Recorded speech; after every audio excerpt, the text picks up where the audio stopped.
Bora lá! Hoje a gente vai mergulhar numa ferramenta que é, olha, simplesmente essencial para quem mexe com eletricidade. Não importa se é no trabalho ou em casa, por hobby. A gente vai falar do multímetro. Pensa só, quando a gente fala de eletricidade, essa é a pergunta de $1 milhão, né? A eletricidade está em todo lugar, ligando o nosso mundo, mas a gente não vê. Então, como é que se faz para entender, para consertar ou até para criar alguma coisa com algo que é basicamente invisível? Pois é, a resposta está bem aqui. É um multímetro. Pode pensar nele como se fossem, sei lá, os nossos olhos e ouvidos, sabe? É o que deixa a gente enxergar o que está rolando dentro de um fio. É a nossa janela para esse mundo invisível. Certo, então vamos aprofundar um pouco. Tem uma analogia que eu acho perfeita. O multímetro é tipo o estetoscópio do eletricista. É exatamente isso.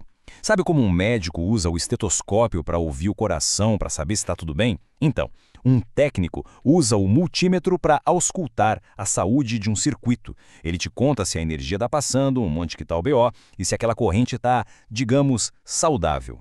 Mas ó, antes de sair medindo tudo por aí, calma lá. Segurança é a palavra de ordem, é primordial.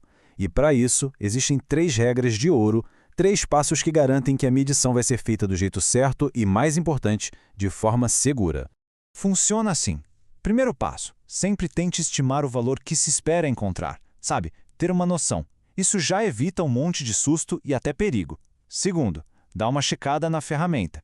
Vê se o multímetro está na escala certa, na configuração correta para o que vai ser medido. E terceiro, só depois de tudo isso, aí sim parte para a medição, conectando as pontas de prova com todo o cuidado. Parece simples, né? Mas é crucial.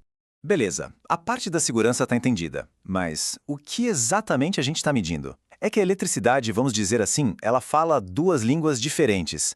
De um lado tem a corrente contínua, a famosa CC.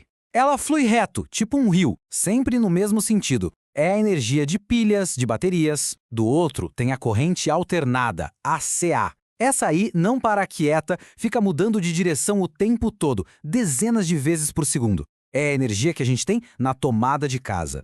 E aí que entra uma coisinha chamada RMS, que vem de Root Mean Square. É o tal do valor eficaz. Para não complicar, pensa assim. O valor RMS da corrente alternada te diz qual seria o valor equivalente em corrente contínua para gerar a mesma potência, o mesmo calor. Resumindo a ópera, é a medida que realmente interessa.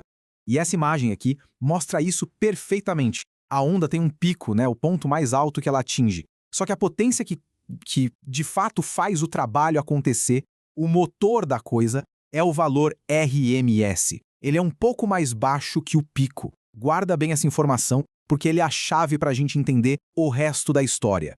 E é bem aqui que a história dá uma virada de roteiro. Durante décadas, medir corrente alternada era tranquilo. Os sinais eram limpinhos, puros, só que o mundo mudou. E a eletricidade que a gente usa hoje mudou junto. Pensa assim, antigamente a gente tinha o que se chama de cargas lineares. Uma lâmpada daquelas antigas, um aquecedor, eles puxavam energia de um jeito constante, suave, previsível. Agora, hoje, nossas casas, as indústrias, tá tudo lotado de carga não linear. Computador, carregador de celular, TV moderna, e esses equipamentos puxam energia em surtos, impulsos.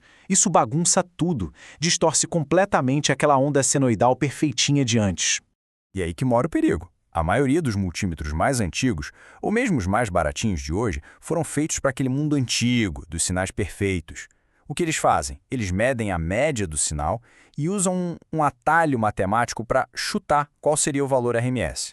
Só que esse chute, essa adivinhação, só dá certo se a onda for aquela senoidal pura. Ah, mas e daí? Alguém pode pensar.